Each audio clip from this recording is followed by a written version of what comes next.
cambios, nuevos nombres en el Partido Socialista y la clave es Pedro Sánchez, porque el círculo que se nombra para dirigir el partido es su círculo de confianza personal muy cercano. Rebeca Torró va a ser la nueva secretaria de organización junto a Anabel Mateos, Borja Cabezón, Paco Salazar, los escuderos de Sánchez como adjuntos a esa secretaría. Les vamos a contar qué significa esto, pero por primera vez desde Leire Pajín, una mujer dirigirá el Partido Socialista. El gesto está hecho con esa intención y con esa clave personal y femenina. Carla Cuña, última hora.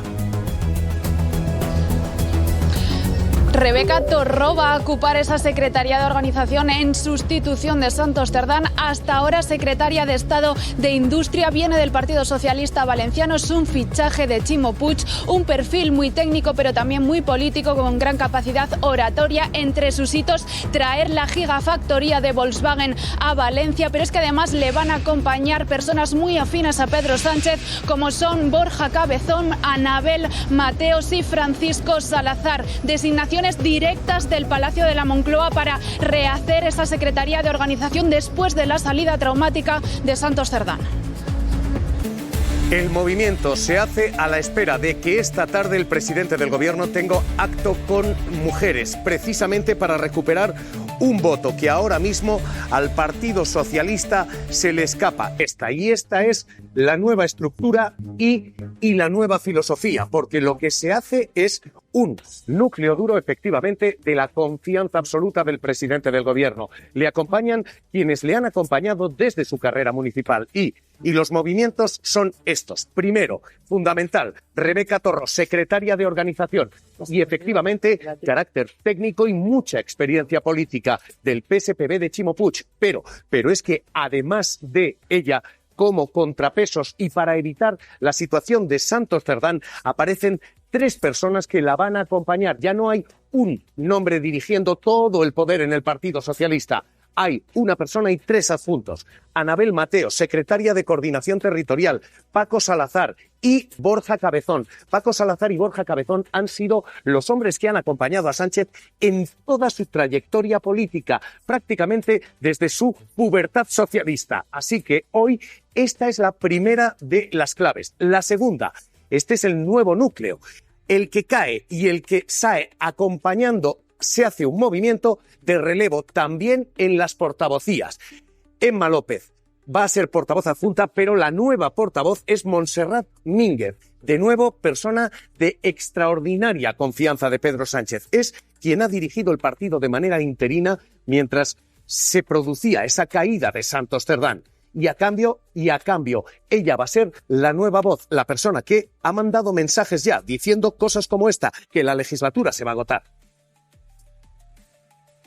El presidente ya lo ha dicho, que no habrá elecciones hasta el año 2027. Insisto en que hay una carta de presentación para los socios de la investidura que ellos también han conseguido, porque muchas de las leyes y de los datos que generan la aplicación de esas leyes y de esas medidas de reforma han sido gracias a su aval.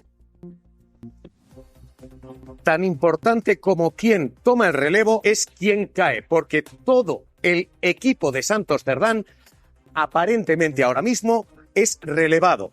Juanfran Serrano y Javier Cendón, 2 de los nombres claves, más quien fue la actual portavoz, pero Juanfran Serrano, Javier Cendón caen y han sido literalmente apartados. Todo el círculo de Santos Cerdán va a ser secretaria de organización del Partido Socialista, ya se las ha tenido con Carlos Mazón. Rebeca Torró, literalmente diciéndole a Mazón: cuidado con el machismo y cuidado con los gestitos. A mí no me guiñes el ojito. Presten atención, atentos. Mire, señor Mazón, no voy a tolerar ninguna falta de respeto ni ninguna actitud machista. Y se lo digo, tranquilos, y se lo digo porque usted, en la anterior sesión de control, cuando terminó de intervenir, se sentó y me guiñó un ojo. Fue un gesto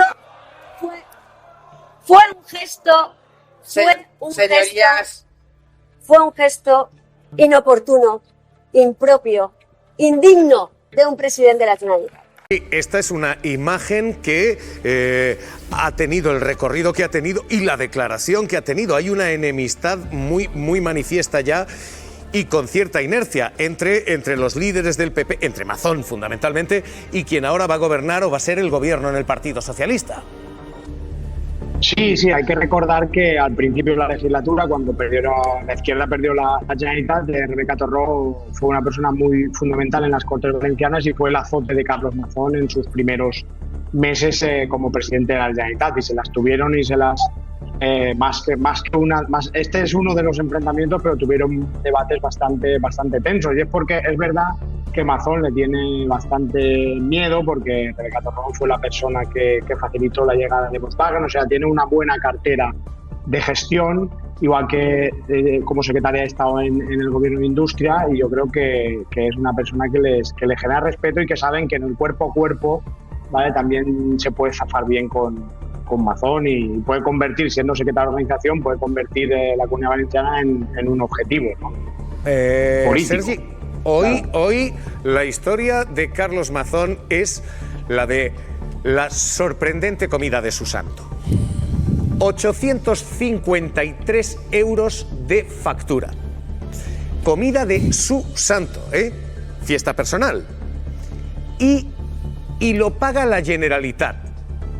Y después de que la Generalitat pague la comida en un restaurante con 2 estrellas Michelin, entonces el presidente de la Generalitat dice no, cuidado que lo pago yo.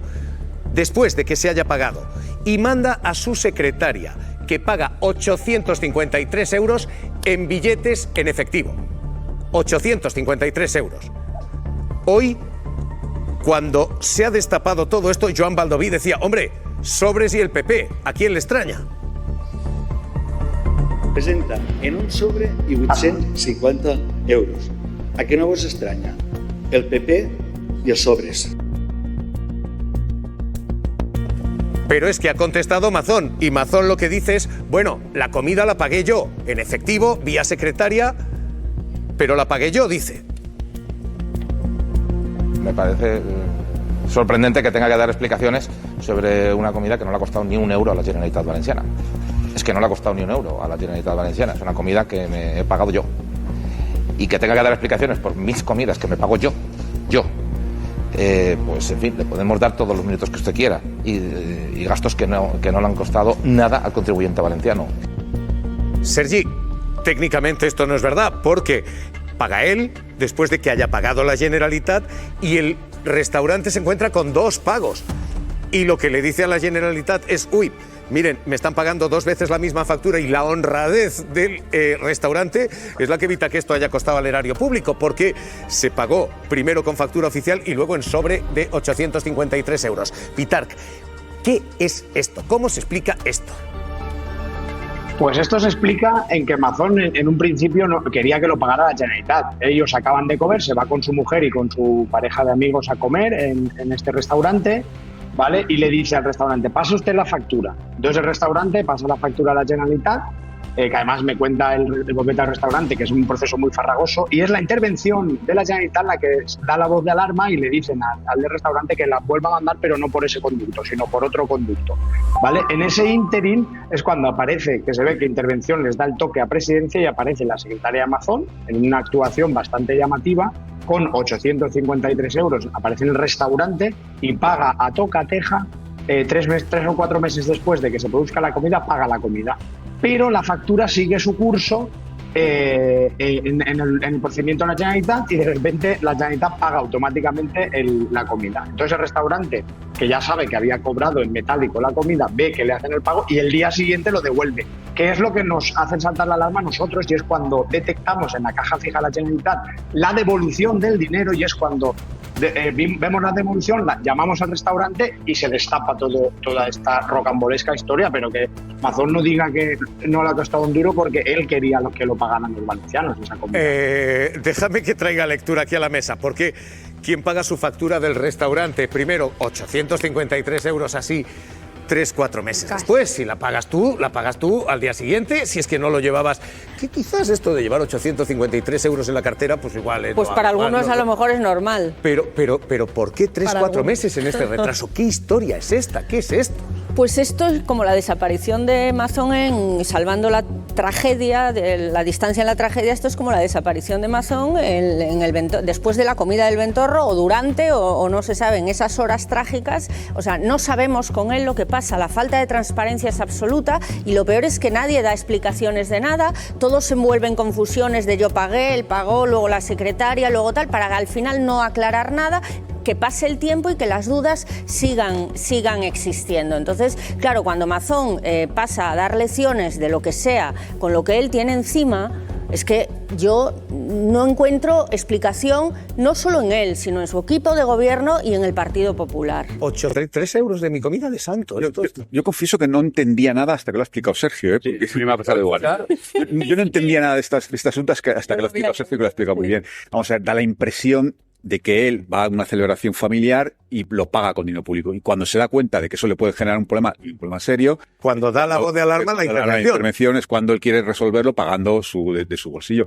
Claro, a mí lo que me deja estupefacto... Yo sé que me estoy haciendo mayor, no debería reconocerlo, pero cada vez me quedo No digas eso, Javier, que te queda mucha guerra por dar. con las cosas. Vamos a ver, ¿cómo se le puede ocurrir a alguien pagar con dinero público lo que es una celebración familiar? O sea, a mí no se me ocurriría en la vida. Y creo que a ninguno de nosotros. O sea, si vas a celebrar tu santo, lo pagas con tu dinero, que para eso lo tienes. O sea, no hace falta que sea público. Pagar con dinero de tu empresa, todos tenemos gastos de empresa. Pero hacer esa confusión, pagar con dinero de la empresa un gasto efectivamente privado. Eso ya sería corrupción, efectivamente. Claro. La cosa es que Mazón es a las comidas lo mismo que a las gestiones. Es un auténtico desastre. Y a mí sí que me llama la atención no esta comida. A mí me hubiese gustado saber qué pasó durante la comida de la Dana, y me hubiese gustado también, has empezado este programa diciendo que no hacéis paparachismo barato de este. Pues fíjate, te voy a decir una cosa. Hemos visto a las mujeres y amigas de Ábalos durante mucho tiempo. Se ha hablado de ellas, han aparecido en todos los medios. ¿Ha aparecido quién es la mujer de Mazón? ¿Ha aparecido en algún momento? ¿Se ha perseguido a la mujer que comió Carlos Mazón con ella mientras 228 personas morían ahogadas? Se ha perseguido, y esto no es un llamamiento a que se persiga, esto no es un llamamiento a que se señale. Pero fijaos que hay doble vara de medir, hay doble foco. No ha salido como estas. No se la ha perseguido por la calle, no se ha hecho una grabación constante en su portal. No conocemos quién es la mujer de Carlos Mazón, conocemos la otra historia. Pero porque debería ser.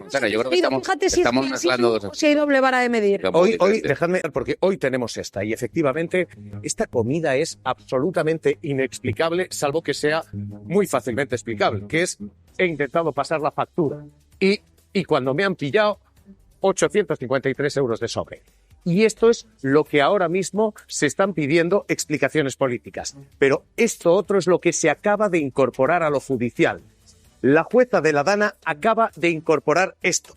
Vean ustedes los SMS que se intercambian la noche de la Dana. 18:09, 2 horas antes de que se enviara finalmente. Y lo que se dice es, está listo el SMS. Se va a mandar el SMS de aviso a la población para que la gente no salga de su domicilio. 6 de la tarde, 2 horas antes del desbordamiento y las 228 muertes. 6:09 y no se envía. ¿Cuándo se envía ese mensaje? 20:05, cuando los ríos ya están desbordados, cuando el Barranco del Pollo ya está rebasado, es cuando se dice, se va a mandar ahora el mensaje.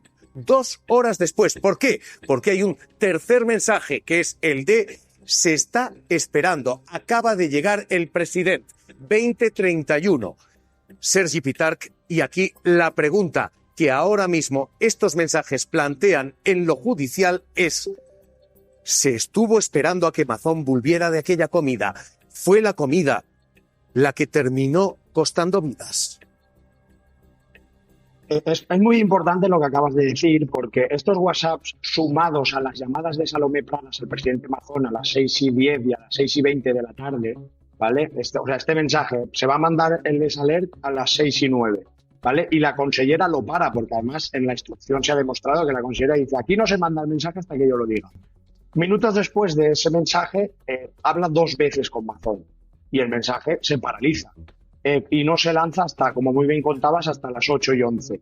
Esto es uno de los puntos importantes que podría meter a Mazón en la ensalada esta o en el proceso judicial, ya que, pero eso lo tendrá que decir la consellera, si es que ella necesitó el visto bueno de Mazón o no para desbloquear y lanzar el mensaje. Dicho esto, 2 horas antes, si el mensaje se hubiera lanzado, seguramente muchas vidas se hubieran podido salvar. Por lo menos la gente que bajó a sus coches a los garajes, pues se hubiera quedado en casa y no hubiera bajado. Estamos hablando de que 2 horas antes se hubiera ganado mucho tiempo para muchas personas, otras personas no, porque fallecieron en sus casas, otras de vuelta del trabajo. Pero a la gente que, por ejemplo, bajó a los garajes al coche, esa gente hubiera salvado su vida con este mensaje a las 6:09 de la tarde. Dura que Sergi Pitarch, yo digo que pone dos problemas a la estrategia del PP. Uno, en algunas de las líneas que ha abierto, porque el Partido Popular ha sembrado la duda sobre el proceso electoral. Y cada vez que el Partido Popular habla de nos pueden robar las elecciones, esto lo ha dicho Aznar, lo ha repetido el propio Feijóo y lo ha avalado el partido. Desde el Partido Socialista se dice cómo, después de haber escuchado al propio Tellado decir en un mitin, metan ustedes la mano en el buzón y saquen ustedes las papeletas de Vox de su vecino, rómpanlas, después de haber dicho esto. Nestes días que remato xa, están chegando a publicidade aos buzóns de todos os galegos. Eu estou seguro que cando alguén utilice as papeletas de Vox é igual que tirada a papeleta. E, por lo tanto, eu quero invitarvos a que metáis a man agora que cheguedes a casa no buzón dos vosos vecinos. Que collades os sobres da bandeira de España. Que os abrades, que quededes co sobre e que teledes esas papeletas ao cubo da basura. Estaredes facendo o mesmo que se os vosos vecinos utilizasen esas papeletas o domingo para ir a votar e seguro que desa forma de aforrades un disgusto ao noso país. Este es el hombre que en campaña dijo esto, dijo después esto había sido una broma, pero fue una broma que acabó llevándose a tribunales. Y este es el hombre que ahora mismo rompe ese discurso. Pero es que hay una segunda línea. Toda la línea dura del Partido Popular carga contra quienes son los potenciales socios, independentistas, catalanes y vascos. Y toda esa línea ha sido durísima, hasta el punto de llamarles a todos los que ahora debieran facilitar ese discurso, ese gobierno y ese apoyo, cosas como estas. Es una ley hecha a la medida de un prófugo en un chalet de Waterloo. Un prófugo de la justicia. Puigdemont, un prófugo de la justicia que es el que va a decidir el futuro de España. ¿Os imagináis que el presidente Mañueco sea presidente de Castilla y León gracias a los votos de un señor que vive fuera de la Unión Europea? El sometimiento de un gobierno a un prófugo de la justicia es algo inaudito en ninguna democracia. Proponemos la reforma del Código Penal tipificando las declaraciones de independencia y los referéndums o consultas ilegales, promoviendo la disolución de las organizaciones que incurran en cualquiera de estos delitos. Tenemos una serie de compromisos. El primero es hacer de barrera entre la alianza de los socialistas con el separatismo. Yo no voy a pactar con los partidos independentistas. Nunca pactaré con aquellos que quieran acabar con el Estado. El Partido Popular, ante la alternativa, acaba de decir Vox, acaba de decir gobierno con Vox. Acaba de decirlo, no, lleva diciéndolo mucho tiempo. Esta es lo que venimos anunciando algunos.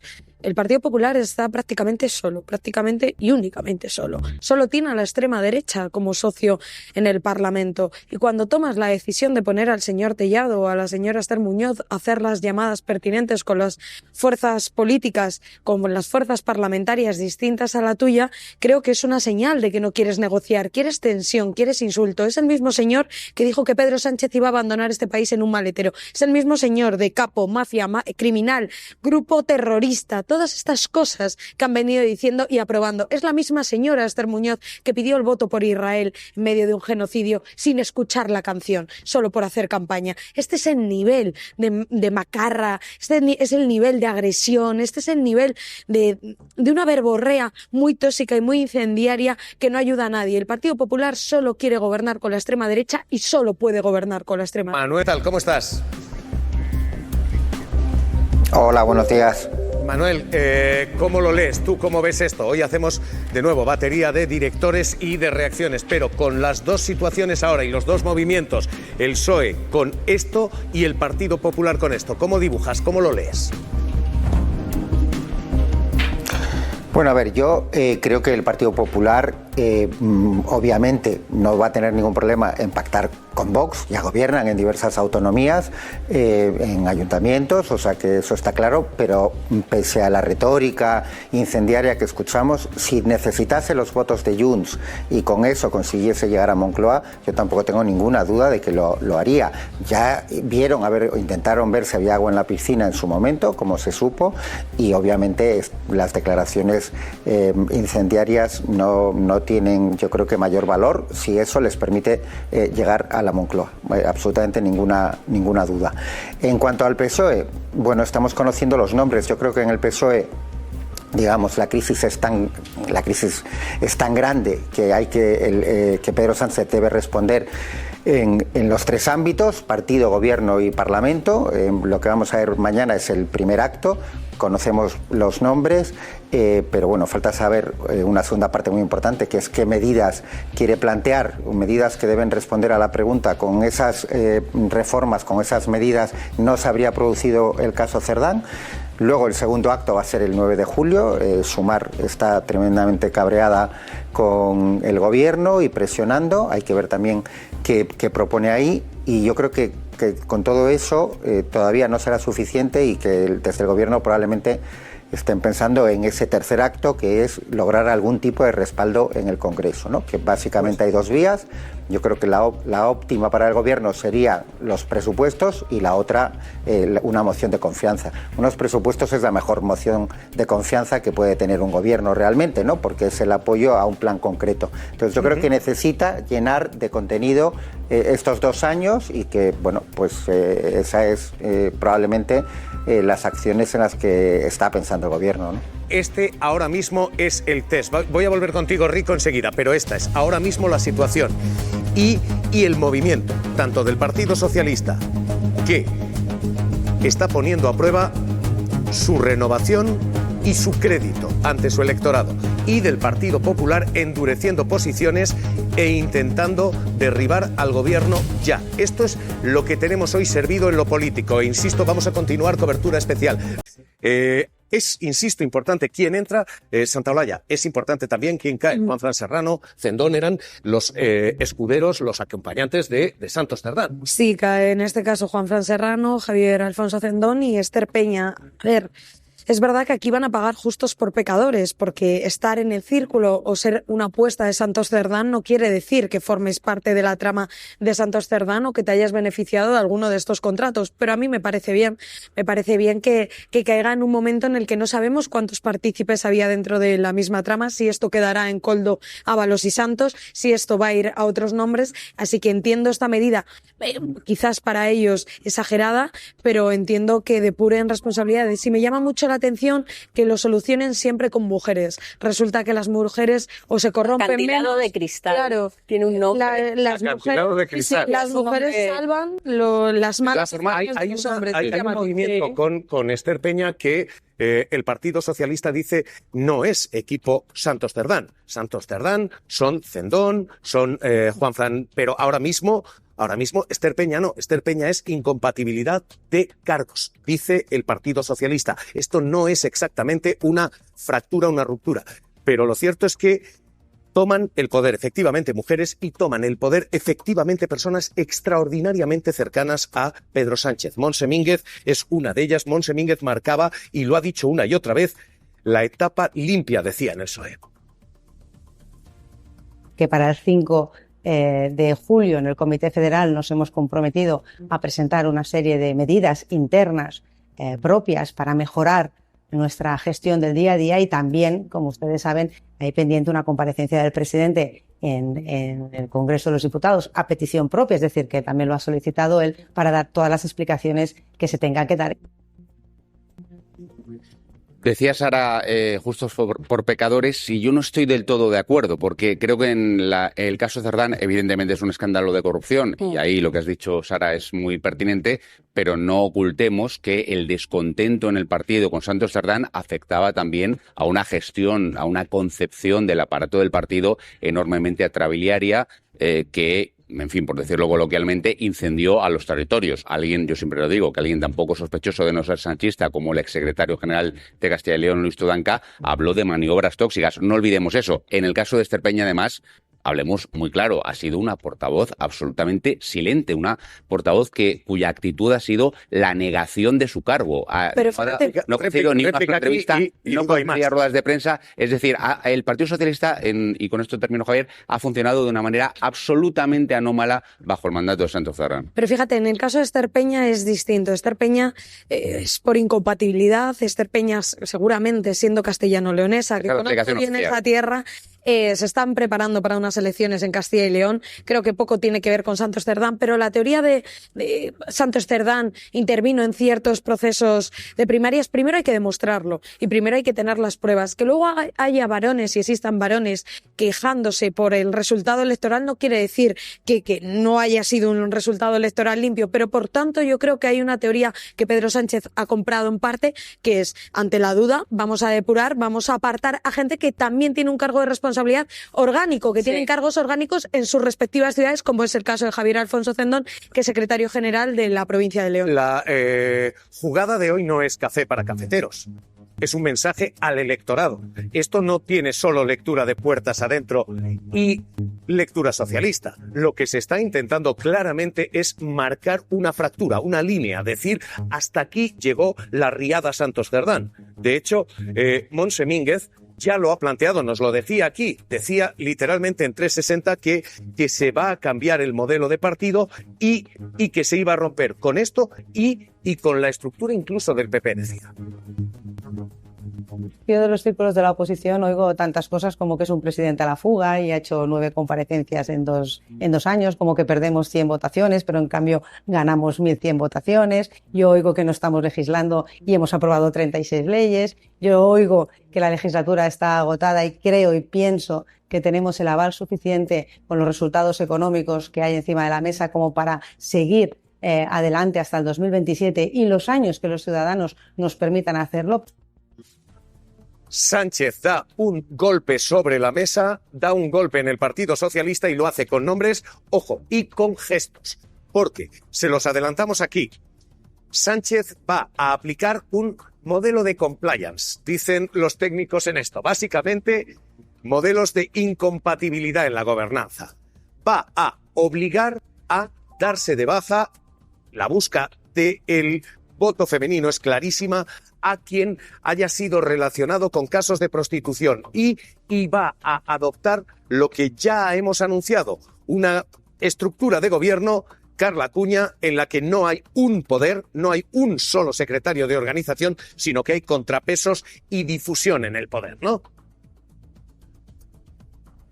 Aparte de esos cambios en el Comité Federal, el Partido Socialista quiere ir más allá, quiere poner cortafuegos a la corrupción, reforzando ese área de compliance, evitando que se aglutine el poder en solo una persona y dividiendo esa Secretaría de Organización en 3 secretarías adjuntas. Además, también van a modificar el código ético y van a cambiar las incompatibilidades para que no se pueda compaginar los cargos del partido con la vida privada. Y ojo, la medida feminista, expulsión directa a aquellos que contraten servicios de prostitución. Estás hablando de muy política para cafeteros, pero para que haya gente que quizás estos nombres que están saliendo a la palestra no son muy conocidos o no son tan conocidos como otros, incluso los que se han apartado.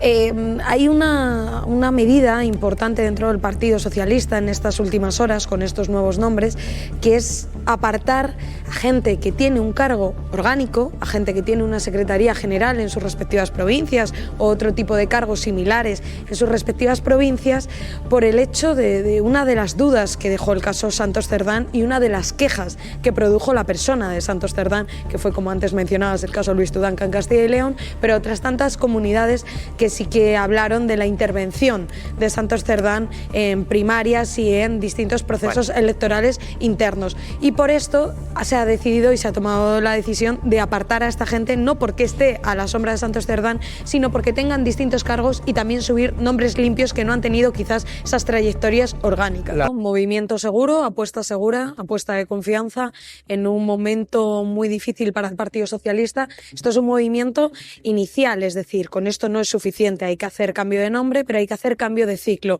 Es decir, estas personas nombradas, que serán nombradas este sábado, tienen que tomar medidas y depurar dentro del propio partido. Mariano. Bueno, yo creo que es un movimiento que nunca puede ser seguro tratándose de una secretaría de organización, que siempre es el puesto más complicado y más peliagudo en cualquier organización política. El control de los territorios es un pandemonio, tanto si es el Partido Popular como si es el Partido Socialista, pero evidentemente Sánchez apuesta en el perfil de Rebeca Torró por la némesis de Cerdán, por resumirlo muy claramente, mujer, preparada, con experiencia institucional, todo lo que no tenía Santos Cerdán. Con gestión técnica, porque ella ha estado al frente de la Secretaría en Industria, con experiencia con las empresas y con las constructoras. Muy importante esto, porque en su etapa del PSPB, esa era su área, relación con empresas, urbanismo, ha pasado por todo esto. Buscamos aquí, está diciendo Mariano, la antítesis de Santos Cerdán. Esto es una fractura clara con el pasado, Ana Pardo. Sí, además es lo que pretenden representar. Es verdad que siempre existe la evidencia científica del acantilado de cristal, y es que cuando es lo peor ponemos a mujeres, y no quiero dejar de decirlo, ponemos a mujeres en los peores momentos para gestionar las peores situaciones. Tiene la mejor de las opiniones dentro del Partido Socialista y yo creo que es una buena apuesta además porque pone en el foco un territorio muy difícil para el Partido Popular, que es Valencia. Sí, exactamente. Yo creo que las tres claves son esas. Primero, mujer, tenía que ser mujer, porque es verdad que los audios que hemos conocido han hecho mucho daño en el PSOE, tenía que ser mujer. Y segundo, Valencia, yo creo que es un guiño muy importante a Valencia, donde el Partido Socialista se quiere enrocar, porque precisamente para aprovechar la debilidad por la gestión de la Dana de Mazón. Y luego creo que hay un tercer punto. Se diluye el poder de la Secretaría de Organización con tres adjuntos. Hasta ahora solo había un adjunto. Tanto Ábalos como Santos Cerdán tuvieron solo un adjunto. Ahora hay tres adjuntos. Se diluye y se autorregula y autocontrola la propia Secretaría de Organización. Yo creo que Sánchez nunca más va a confiar ciegamente en ningún secretario de organización.